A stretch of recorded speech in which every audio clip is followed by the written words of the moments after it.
اعوذ باللہ من الشیطان الرجیم بسم اللہ الرحمن الرحیم رب اشرح لی صدری ویسر لی امری واحلل عقدۃ من لسانی یفقہوا قولی۔ ریاض الصالحین دوسرا حصہ، کتاب الذکر۔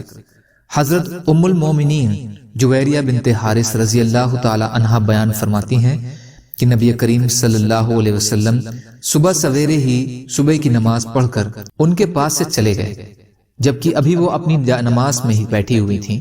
پھر آپ چاش کا وقت ہو جانے کے بعد واپس آئے تو وہ وہیں بیٹھی ہوئی تھیں۔ آپ نے فرمایا، تم اسی حالت میں ہو جس پر میں تمہیں چھوڑ کر گیا تھا؟ انہوں نے کہا، ہاں۔ تو نبی صلی اللہ علیہ وسلم نے فرمایا، میں نے تمہارے پاس سے جانے کے بعد 4 کلمے 3 بار کہے، اگر ان کا وزن ان کلمات سے کیا جائے جو تم شروع دن سے کہہ رہی ہو تو وہ ان پر وزن سے بھاری ہوں گے، اور وہ یہ کلمات ہیں: سبحان اللہ وبحمدہ عدد خلقہ ورضا نفسہ وزنۃ عرشہ ومداد کلماتہ۔ ہم اللہ کی پاکیزگی اور تعریف بیان کرتے ہیں اس کے مخلوق کی تعداد کے برابر، اور اس کے نفس کی رضامندی کے موافق، اور اس کے عرش کے وزن کے مطابق، اور اس کے کلمات کی سیاہی یا کثرت کے برابر۔ مسلم شریف۔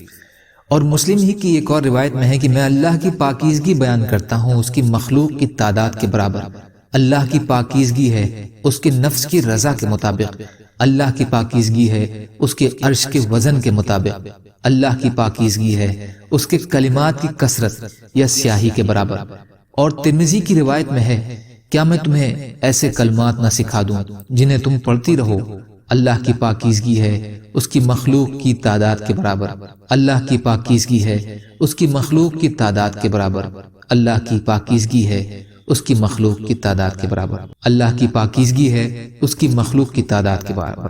اللہ کی پاکیزگی بیان کرتا ہوں اس کے نفس کی رضا کے مطابق، اللہ کی پاکیزگی بیان کرتا ہوں اس کے نفس کی رضا کے مطابق، اللہ کی پاکیزگی بیان کرتا ہوں اس کے نفس کی رضا کے مطابق۔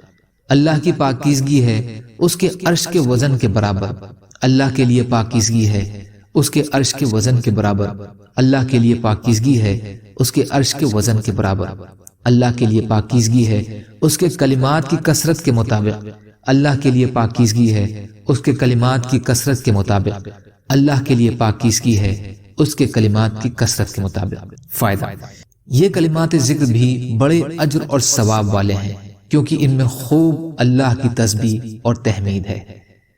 یا اللہ ہم سب کو کہنے سننے سے زیادہ عمل کی توفیق عطا فرما دیجئے۔ یا اللہ سچی توبہ کی توفیق عطا فرما دیجئے۔ یا اللہ مظلوموں کی مدد فرمائیے، ہم سب کو اپنی استعداد کے بقدر اپنا حق ادا کرنے والا بنائیے۔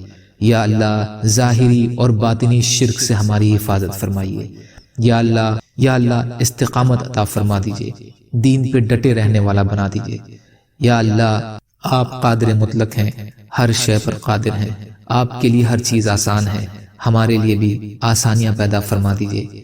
یا اللہ ہم سب کو حلال دے دیجئے اور حرام سے بچا لیجئے، اور اپنے غیر سے بے نیاز کر دیجئے۔